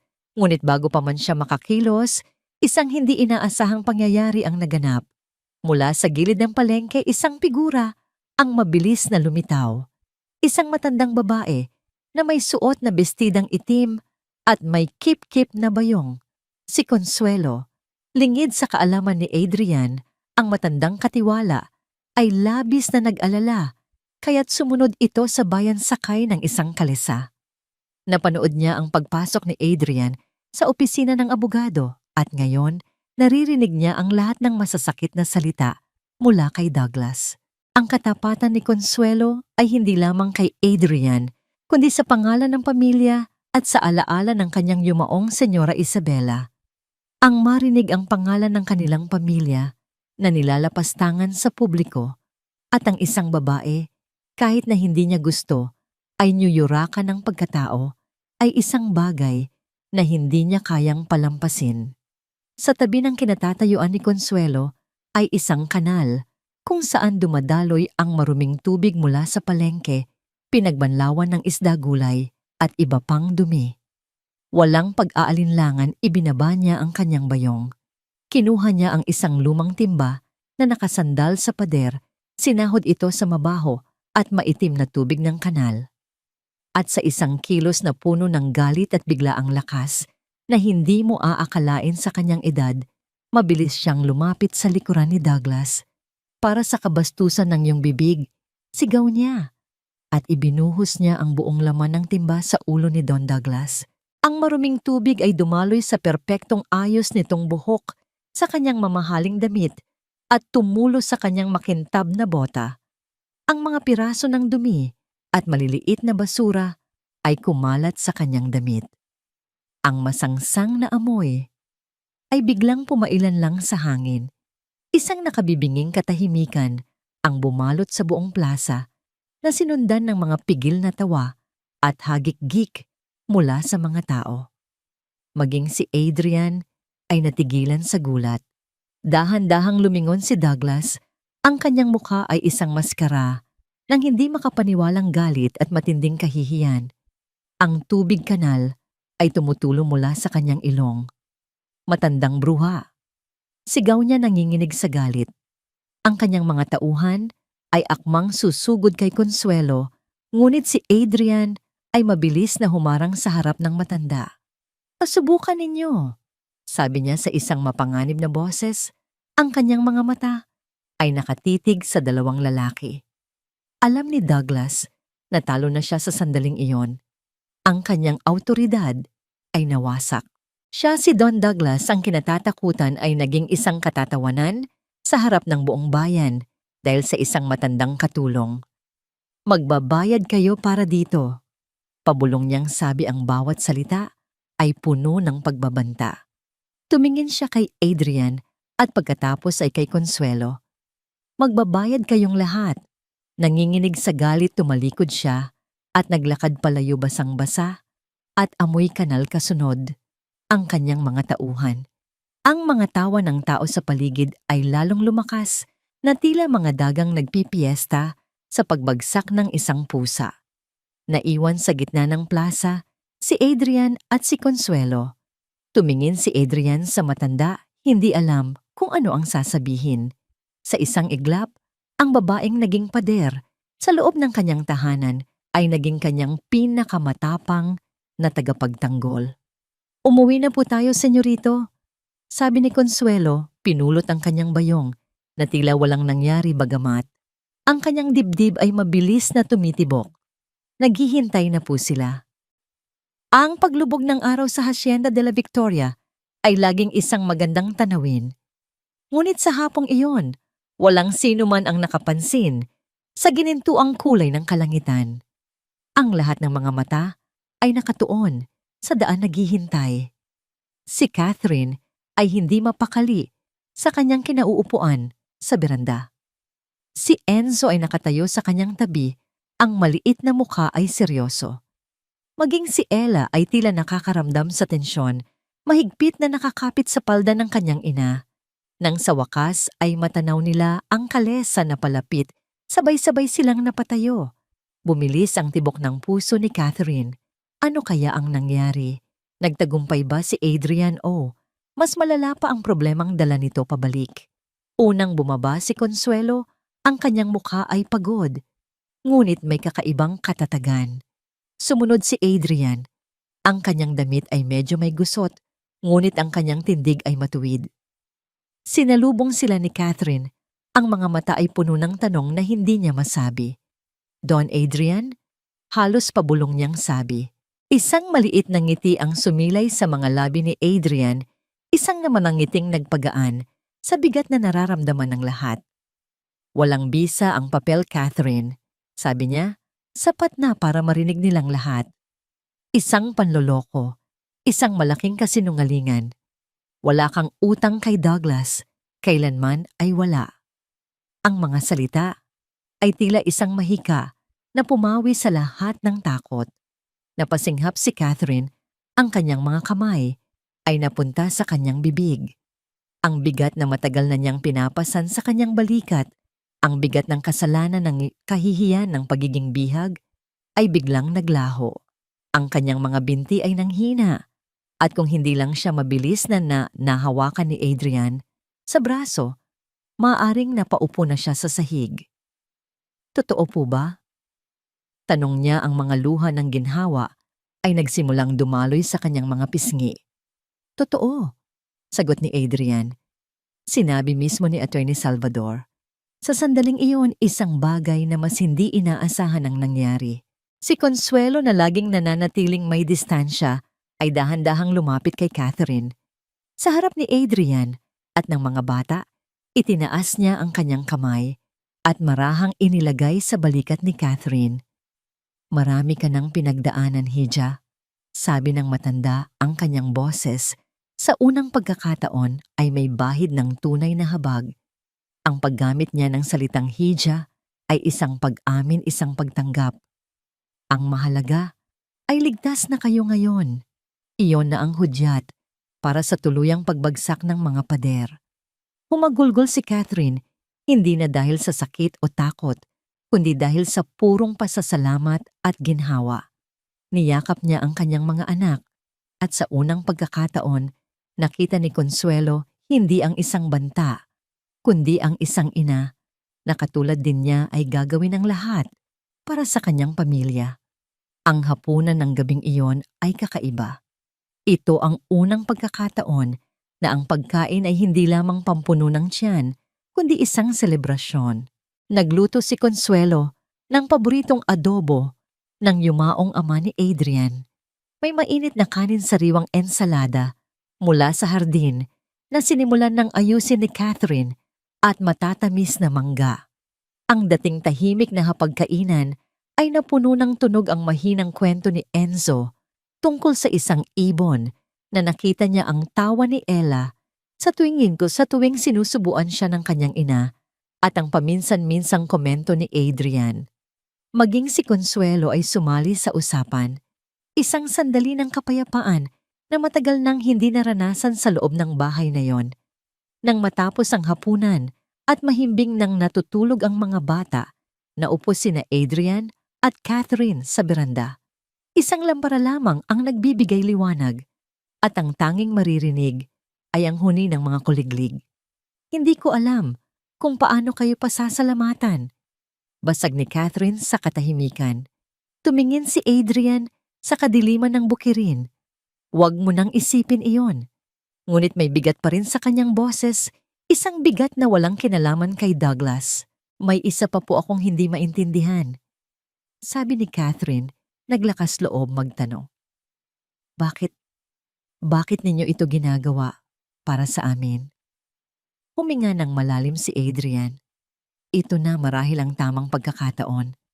Ang totoo, Catherine, natakot ako nung gabing dumating kayo. Nagulat si Catherine. Natakot po. Oo, pag-amin niya. Hindi dahil sa hindi ko kayo kilala, kundi dahil sa alaala ng aking asawa, ni Isabella. Ang pagbanggit sa pangalan ay tila nagdulot ng kirot sa kanya. Namatay siya sa panganganak. At sa isip ko, kasalanan ko. Kung naging mas maingat lang ako, kung mas mabilis ko siyang nadala sa syudad, marahil buhay pa siya. Ito ang unang pagkakataon na sinabi niya ang mga salitang yon ng malakas. Mula noon, ipinangako ko sa sarili ko na hindi na ako magpapapasok ng sinumang babae sa aking tahanan. Hindi dahil sa ayaw ko, kundi dahil sa takot. Takot na baka mapahamak lang sila dahil sa akin, na baka may sumpa ang bahay na ito. Tumingin siya kay Catherine, ang kanyang mga mata ay puno ng sakit na matagal nang kinikimkim. Kaya noong nakita kita, sa gitna ng ulan may sakit. Ang gusto ng isip ko ay isara ang pinto. Pero may ibang nagsalita sa puso ko. Nakinig lamang si Catherine, ang puso niya'y nakikiramay sa lalim ng kalungkutan ng lalaki. Hindi niyo po kasalanan. Mahina niyang sabi. Marahil, sabi ni Adrian. Ngunit ang bigat ay naroon pa rin. Pagkatapos ay tumingin siya kay Catherine. At ikaw, bakit ka pumirma sa isang papel na hindi mo nauunawaan? Yumuko si Catherine, ang sarili niyang bigat ay bumalik. Dahil sa takot din po at sa pagmamahal, nang mamatay ang asawa ko, nag-iisa ako. Nang sabihin ni Douglas na yun ang tanging paraan para mabigyan ng disenteng libing ang asawa ko. Pumirma ako, hindi ko na inisip. Ang gusto ko lang ay matapos na ang sakit. Hinayaan kong matalo ako ng aking kahinaan at dahil doon, muntik ko nang malugmok ang aking mga anak. Sa sandaling iyon, sa ilalim ng liwanag ng lampara, hindi sila ang hasyendero at ang pobreng byuda. Sila ay dalawang tao lamang na parehong biktima ng kanilang nakaraan, parehong binibigatan ng isang kasalanan na hindi naman talaga kanila. Isang malalim na pag-uunawa ang nabuo sa pagitan nila, mas malalim pa kaysa sa mga salita. Isang katahimikan ang muling namayani, ngunit sa pagkakataong ito, ito'y komportable. Tila ba ang pagbabahagi nila ng kanilang mga lihim ay nag-alis ng isang harang sa pagitan nila. Ngunit ang sandali ng kapayapaan ay biglang sinira. Mula sa kadiliman, isang malakas at galit na tahol ng mga aso ang umalingaw-ngaw. Sunod-sunod, hindi ito ang karaniwang tahol ng aso sa gabi. Ito ay isang tahol ng babala. Isang tahol na may papalapit na panganib. Agad na napatayo sina Adrian at Catherine. Tumanaw sila sa direksyon ng daan papunta sa hacienda. At doon sa dilim nakita nila ito. Isang ilaw. Pagkatapos ay isa pa. At isa pa. Mga nagsasayawang liwanag mula sa mga sulo, dumarami at mabilis na papalapit sa kanilang tahanan. Ang mga sulo ay tila mga naglalagablab na mata ng demonyo sa kadiliman, gumagalaw nang mabilis palapit sa hasyenda. Kasabay ng mga ito, ang tunog ng mga yabag ng kabayo at ang malalakas, lasing na tawanan ng mga lalaki. Ang hangin na kanina'y payapa ay tila bumigat dala ang amoy ng alak at panganib. Consuelo! Malakas na tawag ni Adrian, ang kanyang boses ay hindi na kalmado, kundi isang matigas na utos ng isang hasendero na pinoprotektahan ang kanyang lupain. Dalhin mo si Catherine at ang mga bata sa silong i-lock ninyo ang pinto at huwag kayong lalabas anuman ang mangyari. Mabilis na lumabas si Consuelo mula sa kusina, ang mukha'y namumutla, ngunit ang mga mata'y determinado. Opo, senyorito. Hindi protesta ni Catherine, ang takot sa kanyang mga mata ay napapalitan ng isang kakaibang tapang. Hindi ko kayo iiwan dito. Lalaban ako. Catherine, makinig ka. Maring sabi ni Adrian, hinawakan siya sa magkabilang balikat. Ang kanyang mga mata ay nakatitig sa kanya seryoso at puno ng pakiusap. Ang pinakamalaking tulong na maibibigay mo sa akin ngayon ay ang tiyakin na ligtas ang mga bata. Iyan ang pinakamahalaga. Gawin mo ito para sa kanila. Pakiusap. Ang pagbanggit sa kanyang mga anak ang nagpatinag kay Catherine. Walang salitang tumango siya, mabilis na pumasok sa loob para kunin sina Enzo at Ella na nagising na at umiiyak dahil sa ingay. Habang hinihila sila ni Consuelo, patungo sa pinto ng silong, lumingon si Enzo kay Adrian. Mag-iingat po kayo. Sigaw ng bata. Isang mabilis na tango lamang ang isinagot ni Adrian bago siya pumasok sa kanyang opisina. Mula sa isang nakakandadong kabinet, nayari sa Nara, kinuha niya ang kanyang lumang rifle, isang pamana, mula sa kanyang lolo na ginagamit niya sa pangangaso. Kumuha rin siya ng isang kartutso ng mga bala. Hindi niya nais gamitin ito, ngunit sa gabing ito, hindi na siya maaaring maging kampante. Bumalik siya sa beranda at itinayo ang sarili sa pinakatuktok ng hagdanan.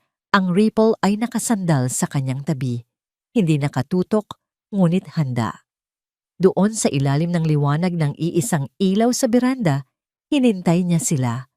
Ang grupo ay huminto sa harap ng bahay, sapat na malayo, para hindi maabot ng isang itak, ngunit sapat na malapit para makita ang kanilang mga mukha sa liwanag ng sulo. Si Don Douglas, ang nasa gitna ang kanyang mukha, ay namumula sa galit at alak. Kasama niya ang halos 10 tauhan, lahat ay may dalang itak o pamalo, ang kanilang mga matay uhaw sa gulo. Adrian. Lasing na sigaw ni Douglas. Lumabas ka riyan, duwag ako. Akala mo ba, matatakasan mo ang kahihiyang ginawa mo sa akin? Umuwi na kayo, Douglas. Mahinahong sagot ni Adrian, ang kanyang boses ay malakas at malinaw sa katahimikan ng gabi. Lasing ka. Wala kang mapapala dito, kundi mas malaki pang kahihiyan. Kahihiyan. Tumawa si Douglas ng malakas. Ngayon mo makikita ang tunay na kahihiyan. Tumingin siya sa kanyang mga tauhan. Hindi ko na kailangan ng babae. Ang gusto ko ay makita ang hasyenda na ito na nagiging abo. Ang mga tauhan niya ay nagsigawan bilang pagsang-ayon. Isang lalaki, ang pinakamalaki sa grupo, ang bumaba sa kanyang kabayo. May hawak siyang sulo. Dahan-dahan siyang naglakad patungo sa kamalig na nasa gilid ng bahay, isang kamalig na puno ng mga tuyong dahon ng tubo na kapag nasindihan ay magiging isang impyerno. Huwag mong subukan. Babala ni Adrian, ang kanyang boses ay bumaba sa isang mapanganib na tono. Ngumisi lamang ang lalaki. Itinaas niya ang sulo handa ng ihagis. Walang pag-aalinlangan, itinaas ni Adrian ang kanyang Ripple. Hindi niya ito itinutok sa lalaki. Itinutok niya ito sa kalangitan at kinalabit niya ang gatilyo. Isang nakabibinging putok ang bumasag sa katahimikan ng gabi. Ang tunog ay umalingaw-ngaw sa buong kapatagan. Ang mga kabayo ay nagwala sa takot. Ang lalaking may hawak ng sulo ay natigilan ng kanyang yabang ay biglang nawala. Maging ang ibang tauhan ni Douglas ay napaurong. Ang susunod na putok, sabi ni Adrian, ang kanyang boses ay malamig na tila yelo, ay hindi na sa langit tatama. Isang sandali ng pag-aalinlangan ang namayani. Ngunit si Douglas, na pinapalakas ang loob ng alak, ay tumawa lamang. Huwag kayong matakot. Sigaw niya sa kanyang mga tauhan. Isang bala lang yan.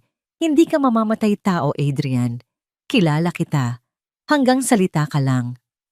At sa hudyat na iyon, tila nabuhayan ng loob ang kanyang mga tauhan. Sugod. Sigaw ng isa. Ngunit bago pa man sila makakilos, isang bagay na mas nakakagulat kaysa sa putok ng baril ang nangyari. Ang malaking pinto sa likod ni Adrian ay biglang bumukas. Ngunit hindi si Catherine o si Consuelo ang lumabas. Isang babae, oo, ngunit hindi para magtago. Si Catherine.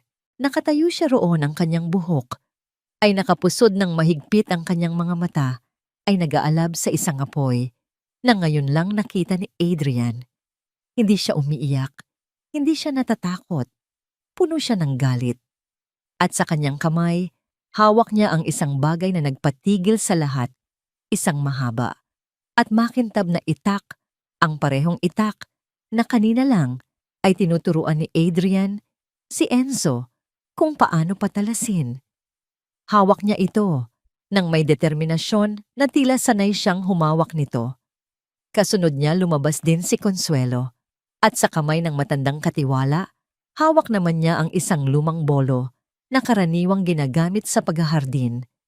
Ang kanyang mukha ay kasing tigas ng bakal.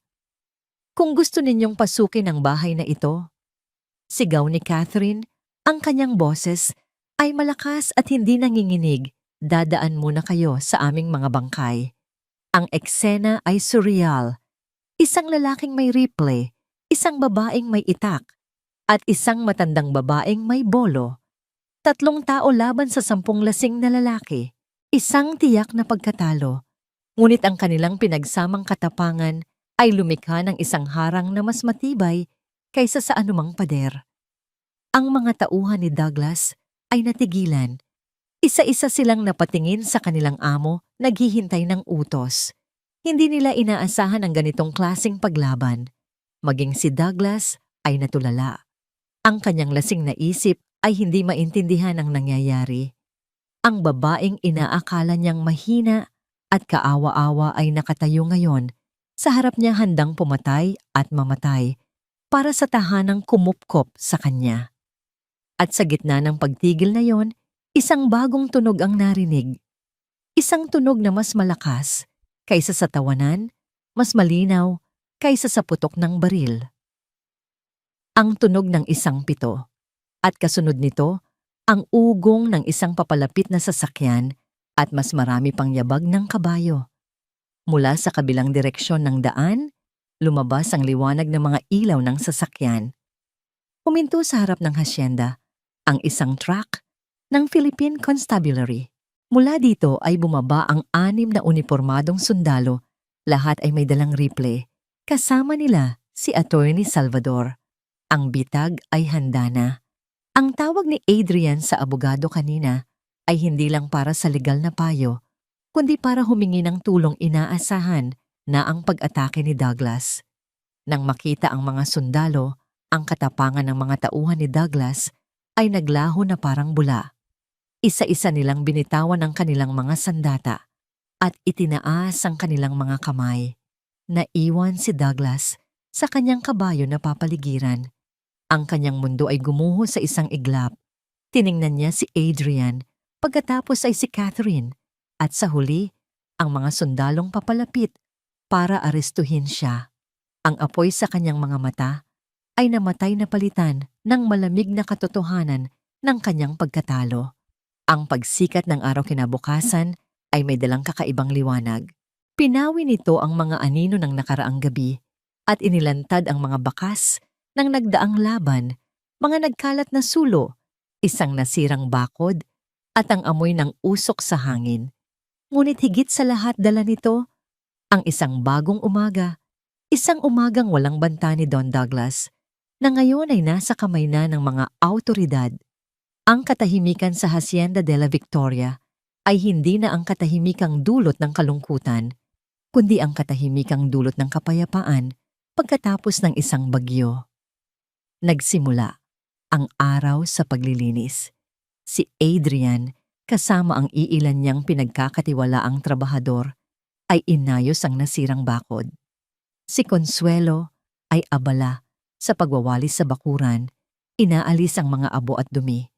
At si Catherine, matapos tiyakin na mahimbing pa ring natutulog ang kanyang mga anak, ay lumabas dala ang isang bandehado ng mainit na kape para sa lahat. Walang gaanong salita sa pagitan nila. Ang kailangan lang ay mga tango at mga tingin na puno ng pag-unawa.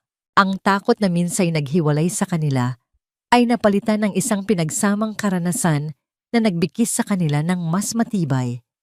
Habang nag-aayos ng isang tabla si Adrian, lumapit si Enzo. Hindi ito nagsalita. Kumuha lang ito ng isang maliit na martilyo at ilang pako at nagsimulang tulungan ng kanyang tito Adrian sa paraang alam niya. Ipinupukpok niya ang mga pako sa mga poste na hindi naman kailangan ng pako. Ngunit hindi siya sinaway ni Adrian. Hinayaan niya ang bata. Sa bawat pukpok ng martilyo ni Enzo, tila ba ipinupukpok din nito palayo ang takot na naramdaman niya kagabi. Pinapalitan ito ng isang pakiramdam ng pagiging kapaki-pakinabang. Isang ngiti ang sumilay sa labi ni Adrian habang pinapanood ang bata. "Magaling," sabi niya. "Balang araw ikaw na ang mag-aayos ng buong hacienda na ito." Namula ang mukha ni Enzo sa tuwa at pagmamalaki. Ito ang unang pagkakataon na naramdaman niyang bahagi siya ng isang bagay na mas malaki, hindi lamang isang bisita. Makalipas ang ilang sandali, lumabas si Ella, kinukusot pa ang kanyang mga mata. Nang makita niya si Adrian, napawisan tumakbo siya papasok sa kusina. Pagbalik niya may dala siyang isang baso ng malamig na tubig. Maingat na inaalalayan ng kanyang dalawang maliliit na kamay para hindi matapon. Para po sa inyo. Mahina niyang sabi, iniabot ang baso kay Adrian. Ito ang unang pagkakataon na kusa siyang lumapit at nagsalita sa lalaki ng walang takot. Kinuha ni Adrian ang baso. Ang simpleng alok na yon mula sa isang batang minsay nanginginig sa takot sa kanya ay mas pumawi sa kanyang pagod kaysa sa anumang malamig na inumin. Ininom niya ito at ngumiti sa bata. Salamat, Ella. Ito na yata ang pinakamasarap na tubig na nainom ko. Mula sa beranda, pinapanood ni Catherine ang lahat. Ang kanyang puso ay umaapaw sa isang emosyon na matagal na niyang hindi naramdaman kaligayahan. Nakikita niya ang kanyang mga anak na minsay puno ng takot at kawalan ng tiwala, na ngayon ay malayang nakikipag-ugnayan sa lalaking nagligtas sa kanila. Nakikita niya ang isang tahanan, hindi lang isang masisilungan. Nang matapos ang pag-aayos na upo si Adrian, sa hagdan ng beranda pagod, ngunit may ngiti sa labi. Tumingin siya sa paligid sa inaayos na bakod, sa nalilinis na bakuran, sa mga batang naglalaro. Tumingin siya kay Consuelo na nagdidilig ng mga halaman sa hardin ni Isabela. At sa huli, ang kanyang mga mata ay napunta kay Catherine na nakatayo sa may pinto nakangiti habang pinapanood din siya. Sa sandaling iyon, isang malinaw na katotohanan ang tumama sa kanya. Hindi na niya kayang isipin ang hasyenda na ito nang wala sila. Ang katahimikan na babalik kapag umalis sila ay hindi na magiging kapayapaan, kundi isang walang hanggang kalungkutan. Ang bahay na ito ay muling magiging isang puntod. Tumayo siya at lumakad palapit kay Catherine. Ang paligid ay tila huminto. Ang hangin ay huminahon. Ang mga bata ay nagpatuloy sa paglalaro, hindi alintana ang kahalagahan ng sandaling iyon. Catherine, sabi niya, ang kanyang boses ay seryoso. Inayos ko na ang bakod, kinumpuni ko na ang kamalig, tinaboy ko na ang panganib. Huminto siya, tinitingnan ng babae ng diretso sa mata. Ang mga mata nito na minsay puno ng takot ay ngayon ay kumikinang sa pag-asa. Ngayon, patuloy niya ang kanyang boses ay bumaba sa isang mas personal na tono. Hayaan mong ayusin ko naman ang ating mga buhay. Nagulat si Catherine. Hindi niya maintindihan. Sa harap niya, sa gitna ng mga bakas, ng nagdaang kaguluhan, isang lalaking hindi sanay magpakita ng damdamin, ang gumawa ng isang bagay na hindi niya inaasahan. Dahan-dahang lumuhod si Don Adrian sa isang tuhod. Hindi siya mayaman sa salita. Wala siyang dalang singsing na may diamante. Ang tanging maiaalay niya ay ang kanyang sarili, isang lalaking may magaspang na mga kamay dahil sa trabaho at isang pusong minsay na sira. Ngunit ngayon ay handa nang muling sumubok. Inabot niya ang kamay ni Catherine.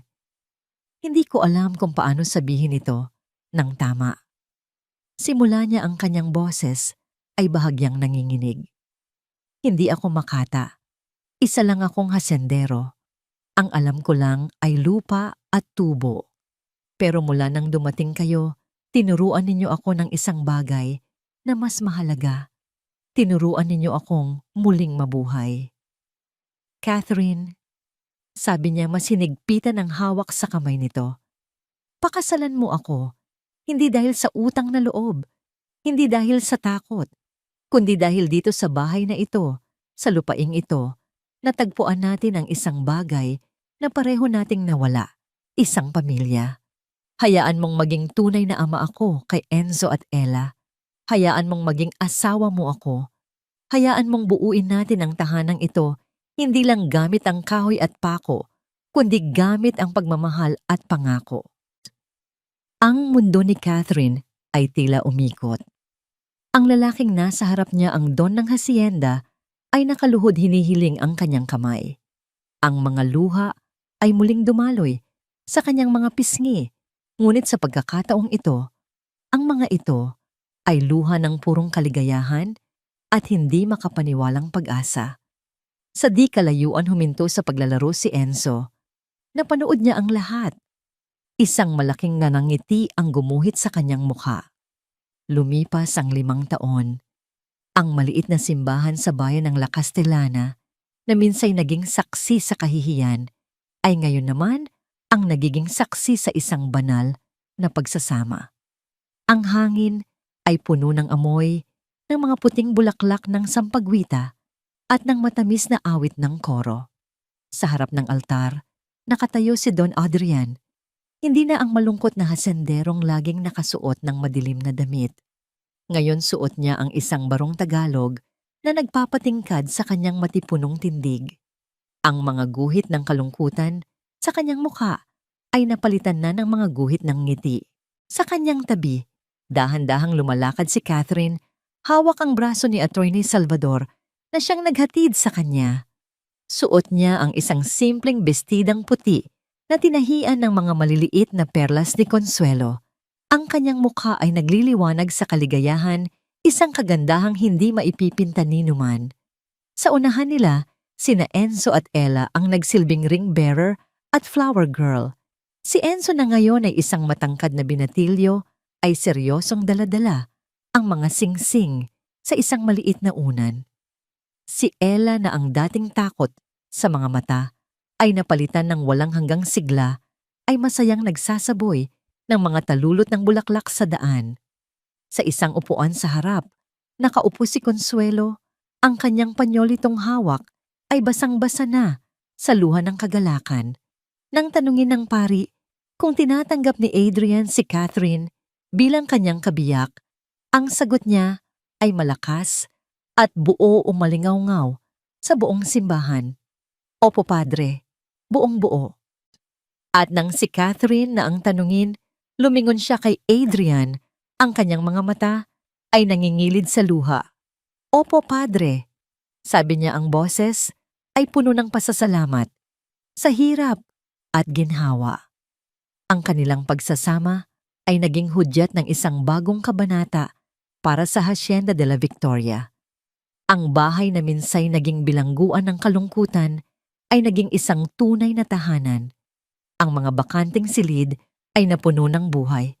Makalipas ang 1 taon, isinilang ang kanilang unang anak na lalaki, si Antonio, isang batang may mga mata ni Catherine at ngiti ni Adrian. Ang hacienda mismo ay tila nabuhayan.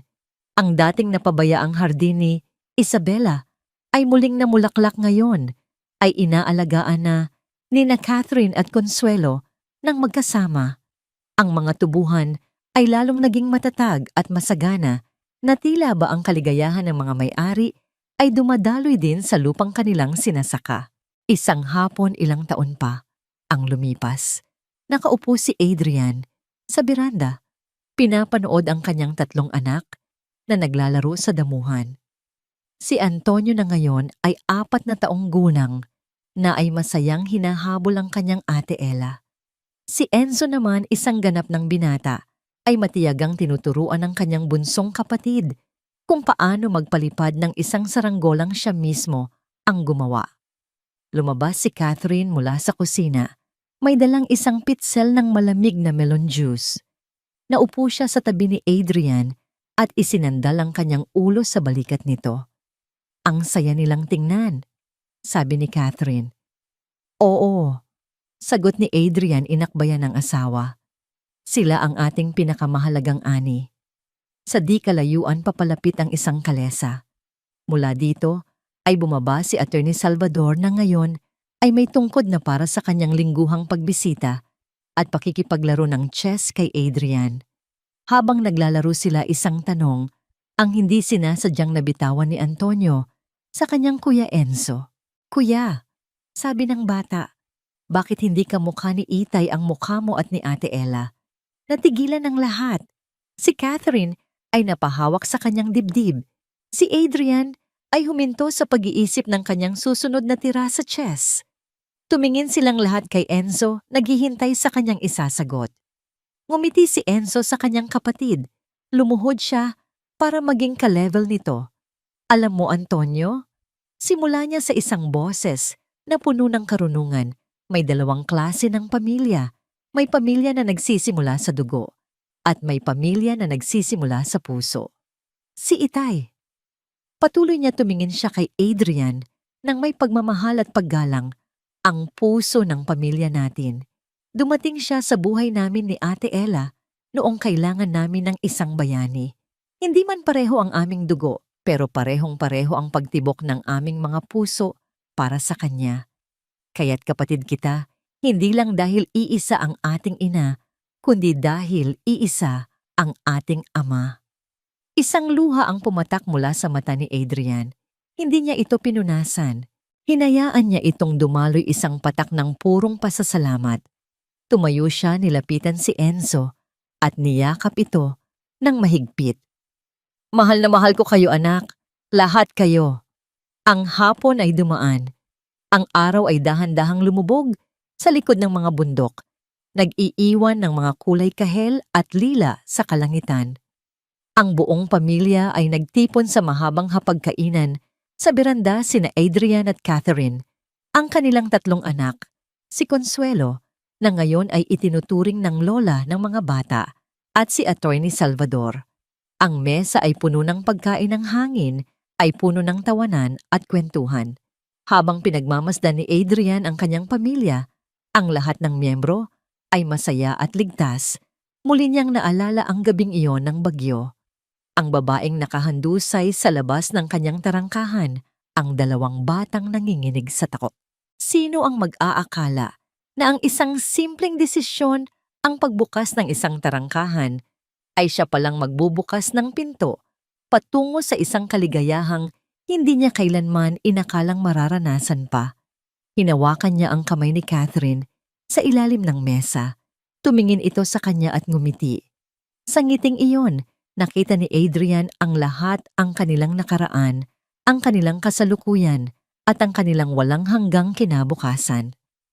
Ang Hacienda de la Victoria ay hindi na lamang isang lupain na nag-aani ng tubo. Ito na ngayon ay isang lupain na nag-aani ng pag-ibig, isang tahanan na itinayo hindi sa pundasyon ng bato, kundi sa pundasyon ng habag, katapangan at pangalawang pagkakataon. At sa gitna ng lahat, isang pamilyang binuo, hindi ng dugo, kundi ng isang pambihirang pag-ibig na kayang lampasan ang kahit na anong unos.